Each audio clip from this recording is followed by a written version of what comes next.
Okay, so mag-usap kami ngayon ni Jerome. Tamang-tama po mga kabayan. Sabi ko nga, ilang minuto lang, maya-maya sumunod dumating may dala-dalang pagkain. Kailang, pagpasok ko mga kabayan, nasa bungad pa ako ng gate, no? Nasa bungad pa lang ako ng gate mga kabayan, hindi pa ako nakapasok sa gate nila. Kung hindi pa ako nagsabi, buksan mo yung gate at ako'y papasok. Hindi pa ako na pagbuksan ng gate. So ngayon, bungad pa lang, hindi pa ako nakakapasok, napansin ko na kaagad, tiwangwang yung gate. Tiwangwang yung gate, ibig ko sabihin, malinis yung gate na walang laman. Natural, inisip ko, yung pedal ay dala-dala ni Jerome. Diba? So, hinanap ko kaagad yung motor, siyempre. Kasi, kaya nga, binakal ko yan eh. Dapat, kawayan lang ng dapat mga kabayan eh. Ang unang usapan dyan is kawayan lang. Kukulamber lang. No? At yung simpleng harang ng mga kabayan. Pero dahil may motor mga kabayan, tinibayan ko na, binakal ko na para hindi na sila mag-iisip, hindi na mag-worried sa motor nila na nakapark dyan. Kaya binunggahan ko na, tinibayan ko na, binakal na natin. So ngayon, Jerome, Princess, nasaan yung motor? Doon po sa bahay ng pinsan niya. Bakit ilang araw na ba doon? Bakit nandoon sa bahay ng pinsan mo? 3 araw na po doon. O biro mo 3 araw nandoon. Bakit inabot ng 3 araw doon yung motor? Nagpapat po ako, nagtitraining pa rin po. O kung nagtitraining ka, sabi ni Princess kanina sa akin, marunong ka na magmotor na mag-isa. O bakit iniwan mo ng 3 araw doon sa pinsan mo? Kung nasira yon. Hindi po masira yun. Malamang naman po yung parkingan nila. May kwan po yun. May ganyan po. Nagdalang tricycle doon. Oo nga. Kahit sabihin mong kasing luwang ng parkingan ng SM yung bahay nila, hindi rason yon dahil may sarili kang bahay at pinagawaan kita ng parkingan ng motor mo. Bakit nakikiparking ka ngayon sa may bahay na may bahay? Bakit nakikiparking ka ngayon sa may sa ibang bahay na may bahay ka naman? Kasi ate yung panganay namin Kaya sa padyak ng padyak sa klas. Kung ang problema nyo pala, kasi gano'n naman din pala, parang wala naman din kayong motor, dahil problema nyo ang panganay nyo, padyak ng padyak, baka masira, kunin na lang namin yan. Ibigay ko na lang doon sa mga taong hindi na nila problemahin yung motor nila. Kasi gano'n naman din, hindi nyo magampanan. Hindi mo magampanan. Hindi makapat yung parking dito. Baka daw masira. Ano mangyayari? May motor kayo pero nasa kabilang bahay nagka-parking. Marunong ka naman na. Kaya tinuwaran ko si Princess kanina, kung hindi talaga mabantayan dahil sa panganay, nabuting tingin yung motor, natakot kayo masira, ang gagawin nyo, maglagay ka ng harang dyan na hindi niya maabot. Dapat yung saan ang inisip mo. Bawi ko na lang po mamaya yung motor dito. Halimbawa, ituro ko mamaya sa Jerome ha, ang motor nandyan, lagyan mo ng harang. Gumawa ka kasi ng diskarte, Jerome. Gawa mo ng harang na hindi mapasok ng anak mo. Hindi masira yung motor kung yan inaalala mo. And then, Jerome, ang motor, yan ang una-una kong binigay sa'yo. Hindi ko inisip at iparenovate yung bahay mo. Kasi ang gusto ko mangyayari sa'yo, bahala na yung bahay na dyan. Makaantay naman yan, balang araw. Bahala na yung linis ng bahay nyo dyan. Matutunan nyo rin yan. Ituturo ko sa inyo. Basta ang importante ay yung motor. Hanap buhay para katuwang nyo. Para sa pagkain nyo dito. Yun ang inuna ko. Kumusta na ngayon, Jerome, yung pagdadrive mo ng motor? Marunong ka na ikaw na. Nadadrive mo na. Paano yung practice mo? Araw-araw? Sa isang linggo? Isang beses? 2 beses? O araw-araw ka nagpa-practice? Paano? Paano yung practice mo ng motor? Biyernes saka linggo. So, 3 beses sa isang linggo ang practice mo. Dapat araw-arawin mo Halimbawa, mamasada ka ng umaga. Sa hapon, pag-uwi mo ng bahay, drive ka. Kahit mo lang sabihin mo sa umaga, drive ka ng saglit. Sa hapon, drive ka ng saglit o once or twice a day ang pagdadrive mo hanggat masanay na masanay ka.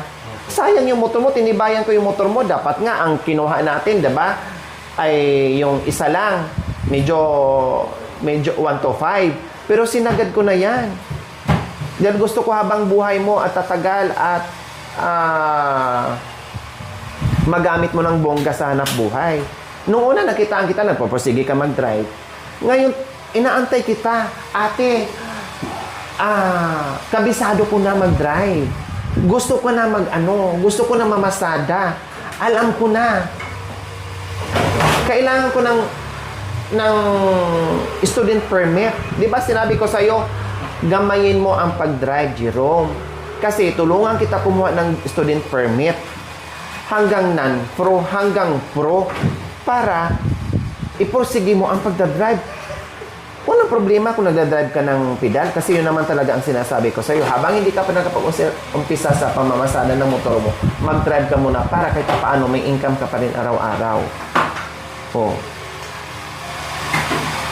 Tapos nagulat pa ako, sinangla nyo? Bininta nyo yung motor? Ha? Sa totoo, hindi sinangla? Hindi po. Baka mamaya malaman ko sinangla nyo, ha? Hindi po. Kahit mamatay kami dalawa dito, iupuan namin. Hindi na yun namin na... Or hiniram? Hindi rin hiniram. Nandun po mga... Pinark nyo lang doon.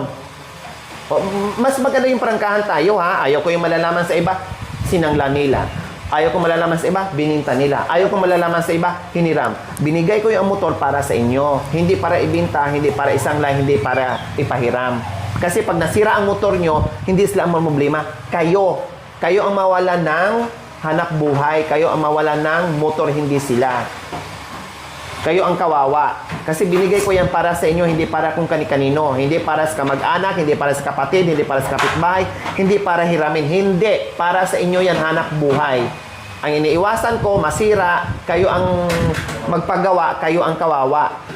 Pati hanap buhay nyo, pundido. Pati pagkain nyo, wala. Pinaprangka ko lang kayo. Diba? So, biro mo 3 araw na nandoon. Sino ang naghatid papunta doon? Sino nag-drive? Yung pinsan niya po. Tapos sino ang maghahatid din papunta dito? Sino magdadrive? Yung pinsan niya din po. No, akala ko ba alam mo na? Hindi. Yung punta kami, yung panpalang, punta kami doon. Pinsan ko punta kami. Oh, tapos, so ibig sabihin hindi ka pa nakakapag-drive mula dito papunta doon, palabas. So nakakapag-drive ka lang kapag nandoon na sa Biwok, ano bang tawag doon? Hindi po, nung panpalang, nag-training pa lang ako pa doon sa nila, bukit nila doon sa kapit doon na sa malapit. Gitan ng bukid. Oh, tapos Nag-training pa kami doon sa para ilang beses ka na nakatraining? Ilang beses na kayo nag-practice ni Makoy at saka ni Jacoy? yun lang po yung pan natin, yung isang yung parang napamatayan. Namamatay-matayan ka. Normal lang yon dahil hindi ka nakaka-timing doon sa pag-change gear mo. Oh, kasi ang ginagawa nga, kaya nga sabi ko sa iyo, ang pag-practice hindi laktaw-laktaw. Kailangan araw-araw nagpa-practice ka para magamay mo. Kasi kung laktaw-laktaw, nakakalimutan mo. Oh, panibago na namang panibago na namang turo yon. Oh, tinuturuan ka ni Makoy ni Jacoy. Tinuturuan ka sa asawa ng ate niya. Tinuturuan ka ngayon sa pamangkin. Ang dami mo na nagturo, hindi mo pa gamay. Kung ako nga lang yan. Isang beses lang naman po nagturo yung bayaw ko sa kanya. Kasi hindi niya pa O dapat kayo kasi nagpupursige. Yun na napansin natin. Nagtrabaho po sa... Natuto ko nung Magpursige ka. Kasi sayang yung motor, Jerome. No, sayang yung motor. Kung hindi ka magpursige, may motor ka, pero ang pinaghanap buhayan mo, yung pedal mo. Ganon at ganon pa rin mangyayari. Walang pagbabago. O, maitanong kita ngayon, Jerome, gusto mo ba may motor ka o pedal ang gusto mo? motor po. Ha? Kasi kung ayaw mo ng motor, kung hindi ka magpupursige, palitan ko ng pedal yan. Kukunin ko, palitan ko ng bagong pedal. Kung ayaw mo. Motor po.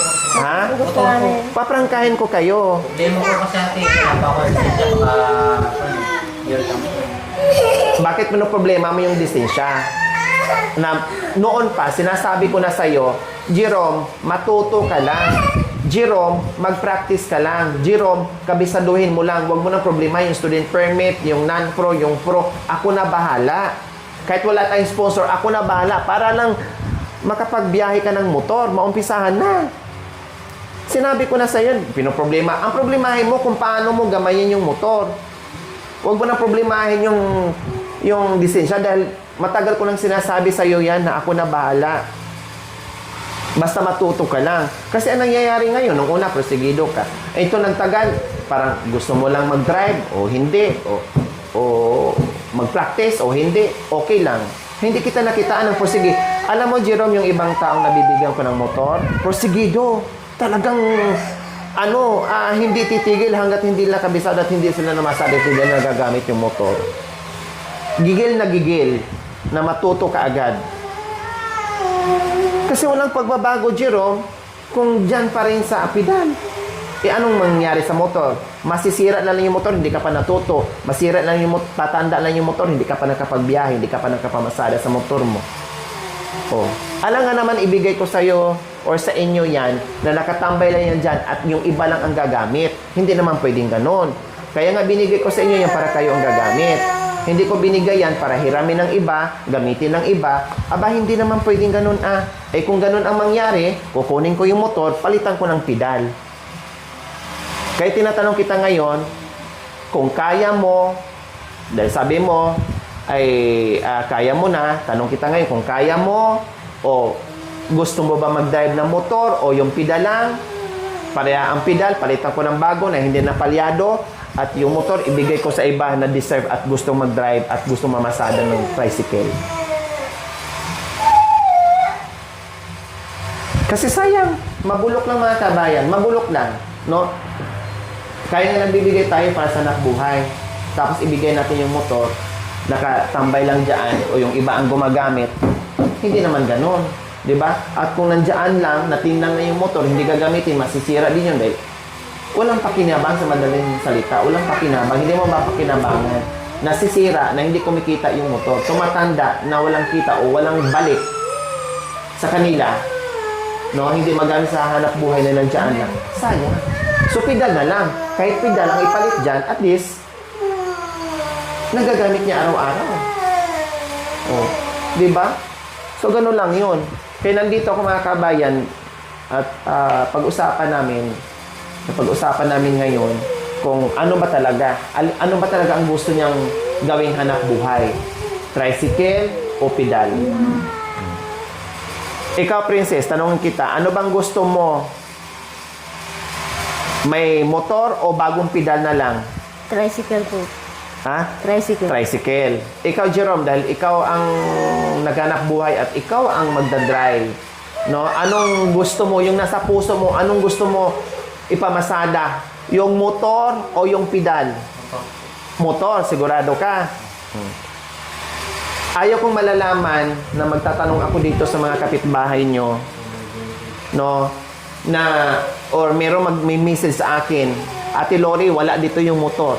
Ate Lori, wala dito. May nagmi-message sa akin may mag-aano sa akin Ayaw kong malalaman or maabutan ko dito na pagdating ko dito na ma-surprise kayo na wala yung motor dito. Kasi sayang yung ginastos natin sa gate dyan na nakikiparking kayo sa iba. Pauwi ko na lang po sa kanila. Mamaya nga po yung motor dito. At kung problema nyo na masakyan ng anak, tambayan, natural, sakyan talaga ng mga bata yan, lagyan ng harang para hindi mapuntahan. Madaling gawa ng paraan yun. Kaysa doon, nang akala nyo lang pinarking, siyempre may susi yan. May susi yan. Hindi pwedeng hindi gamitin kasi nandoon yan, may susi yan Talagang gamitin at gamitin yon. Hindi pwedeng hindi. Maniwala ka sa akin. Malalaman mo na lang, sira na pala yung motor. Malalaman mo na lang, nabunggo pala yung motor. Tapos nakapangalan sa'yo. Kundi, kawawa ka ngayon. Ikaw ngayon ang magsusolder doon sa nabangga ng motor mo. Hindi mo mainisip yung mga ganyan. Ang daming nakihiram ng motor, nakabangga, hinabol ngayon ang nakapangalan kung kanino nakapangalan yung motor. Ikaw ngayon ang kawawa. Magporsige ka, Jerome. Mahirap, no? Sabi mo, matumal yung pamamasada sa ano mo, sa pedal. Mainit, or tag-init, or tag-ulan. May mga oras talaga na matumal. Hindi araw-araw fiesta.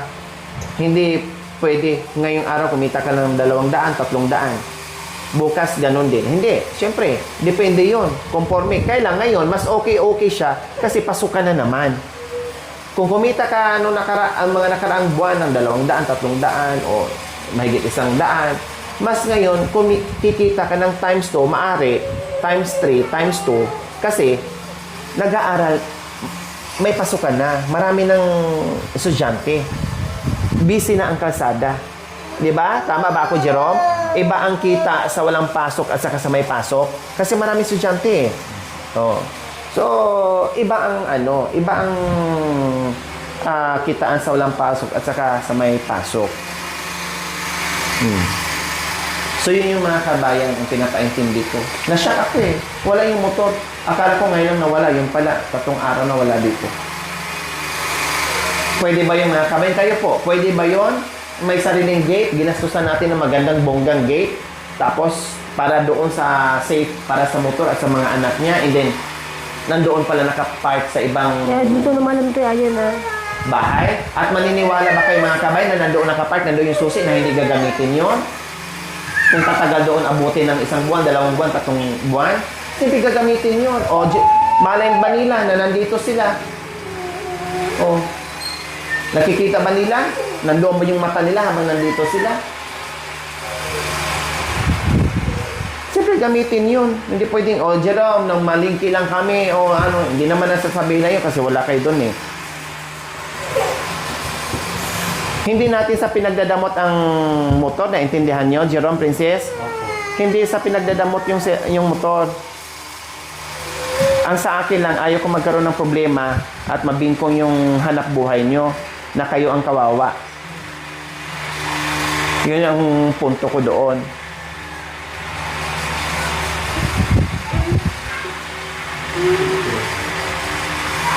So ano nang gagawin mo doon sa sa motor? Papasada. Hindi. Wala pa dito eh. Anong gagawin mo sa motor? Kukunin mo. Kukunin mo mamaya ha? Or tawagan mo or ipahatid mo dito. Para hindi mo na... Pupunta ko rin. Ha? Pupunta po ako. Mas mainam mamaya, i-text mo na lang na ipahatid mo yung motor dito. Saan ba sa Carmen? Doon kay mama mo? Doon ba kay mama mo nakapark? Doon po sa looban, doon sa pinsan niyang lalaki. Pinsan ko po, yung kapatid ni mama ko po. O pinsan mo pa? May pamilya din. Meron po rin. May tricycle po sila. Dala. O okay lang yon. Okay lang yon. Sabi ko sa'yo, okay lang yon na nandoon, turuan ka. Magpasalamat ka pa nga kasi tinuruan ka niya. Pero ang ibig kong sabihin, dapat dito i-park yung sasakyan. Yung motor, hindi doon. Yung ba yung pumunta dito? Opo, Yung umingi, Si kuya ba? umingi po ng sombrero kay... No problem kung nandoon sa araw na yon kung tinuturuan ka. Pagkatapos turuan ka, syempre, punta ka dito. At dito mo i-park para walang magiging problema yung motor. Yun. Ay, pwede ba yun? Tuwing bisita ko sa'yo dito, makita ng sponsor, tanungin sa akin, nasaan yung motor nila? Bakit wala dyan? Siyempre mag-iisip din yung masama yung mga sponsor natin o yung mga viewers natin. Naku, Lori, wala dyan yung motor. Baka bininta, baka sinangla, baka nasira, o baka kung saan-saan na. Siyempre mag-iisip. Kahit nga ako kanina eh. Napansin ko kaagad walang motor eh. Ba't na namin po bibinta eh. Para pag bininta namin yun, parang ikaw din yung bininta namin. Yan ang iniisip at yan ang gusto kong malalaman at itanong sa inyo. Na binigay sa inyo para sa napbuhay and then baliwala lang din pala mawala sa inyo. So gusto nyo yung buhay nyo ay nasa ilalim, ayaw iangat, kaya nga binigyan kayo niyan kasi gamitin nyo para umangat ang buhay nyo na hindi kayo mahirapan para sa mga anak nyo. Yun yung purpose doon.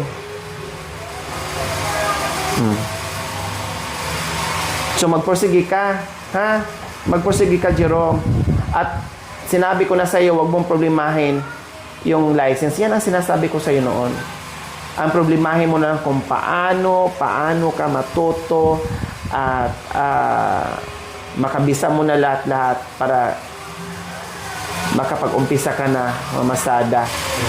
O, yung iba nga, yung iba nga, Jerome, sa totoo lang, ang galing mag-drive. Walang, di ba nakakita ka ng ganyan? Yung iba nagda-drive, walang kamay, isa lang. Nilalagyan lang nila ng ano dyan para mahila-hila na. Yung iba, walang paa. Katulad doon sa manghihilot ko, ang asawa nagda-drive, walang paa. Yung nagbi-brake, bulag. Nagagawa nila ng paraan. Bakit ang galing nila? Maharurot sila dyan sa daan. Mag-asawa, puro may kapansanan. Yung isa, putol ang paa. Yung isa naman, bulag. Combine silang dalawa para mapaandar nila yung motor. Masahista ko.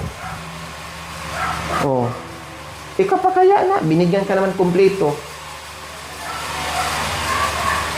Magpursige ka. Kaya mo yan. Lagi mong iisipin, kung kinaya mo ang magpidal sa tirik ng araw at saka sa ulan, how much more kakayanin mo din yung pagmumotor. Kailangan matuto at maumpisahan mo na. Yun yung yun yung pinaka-importante doon, yung motor yun na matutunan mo. Kamusta yung kita mo ngayong araw? Ha? Magkano ang kinita mo ngayong araw? Medyo maganda-ganda ang kita mo ngayong araw. Nabawasan na ng 70 pesos. Biro mo, wala pang kalahating araw. Yan yung kinita mo. 330. Ha? 330 po. Sabi ko sa'yo. 330 plus 70, 400. Kalahating araw, tapos babalik pa sa mamaya. Kasi may mga estudyante ngayon. Pasukan. Kaya nabagit ko kanina, pag walang pasukan, kikita ka, kaya mo 200, 300. Pero kung may pasukan, times 2, maaari. Times 2, times 3, lalo na pag bata pa to malakas pa pumadyak kaya pa Yung iba nga dyan, ugod-ugod na, 80 na, 70 na, nakikipagsabayan pa sa mga bata, ito pa kaya. Hindi ako nagkakamali mga kabayan. 330 cash plus 70 na binili niya ng ulam. 400 sa loob ng kalahating araw ang kinita ni Jerome. Napakalaking bagay na po yun. Plus mamaya pa. Another 300, another 200. Mababa na yung 200 mga kami mamayang hapon kasi uwian na naman sa mga estudyante.